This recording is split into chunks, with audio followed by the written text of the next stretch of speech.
Facing Waves is brought to you by Tourism New Hampshire. Plan your vacation today at visitnh.gov. This week on Facing Waves, we're in New Hampshire to explore a spectacular section of the 740-mile-long Northern Forest Canoe Trail. Having spent the past 2 days learning new paddling skills, a group of local youngsters are ready to challenge the whitewater section of the Androscoggin River. 10 to 14 is pretty young to take up a sport like whitewater kayaking. It's only a portion of what we're doing with the Northern Forest piece. It's just a vehicle for them to get on the river. Most of these kids are from within an hour of here, so they're local to the area. It's great to get them out on water that's in their own backyard. A lot of them may not have access to this kind of sport, so it's great for them to see that it's not something for tourists. It's something they can get out and do in their own towns and in their own rivers.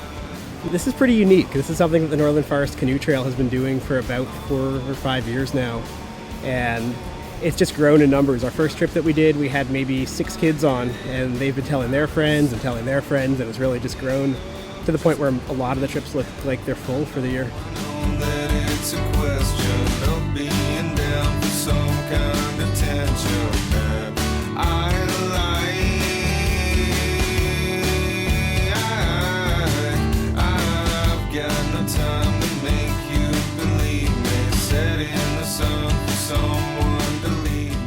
I had to go over all the small ones, so I kept thinking to myself, oh, I just gotta keep paddling, don't tip.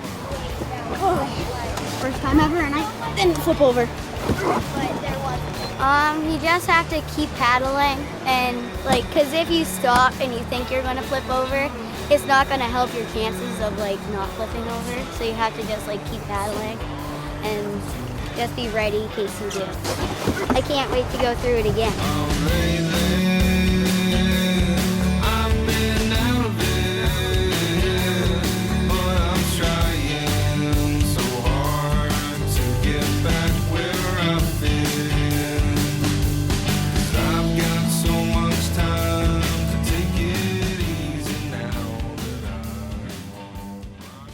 We're talking a lot about kind of owning these rivers in our backyard and not just picking them up this week when we see some trash, but hopefully when these guys go back to their classroom and back to Gorham, Berlin, Dummer, Milan, wherever they live here in Northern Hampshire, they can sort of take that piece, instill some leadership, and help clean up this wonderful river that we have here. This trip does build character. I can see it in the kids that I've had before. So there's 3, 4, 5 kids that are coming back for year 2 or 3.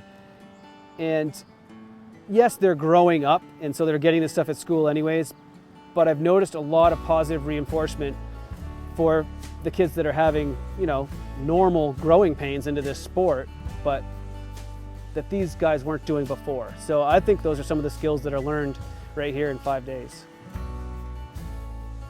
I consider it really more of a means to an end for me as an adult, but also for a kid to plug into it and grab that peace of mind and that sense of stability and that sense of purpose that you can't always find on a screen or electronically. They talk about it, the experience they had for all year round. I get feedback from school teachers or from parents. They won't stop talking about their adventure and their experience in their own backyards. It's unbelievable. It's priceless. Watching a kid's life change. We have them on their last day do something very interesting. Write a letter to themselves about their 5 days on the river. And what we see are things like, never say the word I can't, only I can.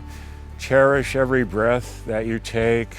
Never take anything for granted because you may not ever have it again. If you take something from Mother Nature, always remember to put it back. It blows me away what an 11 or a 12-year-old kid can put down on a piece of paper that even we as adults can sometimes forget. Facing Waves is brought to you in part by Go Paddle. Join the paddling community on Facebook.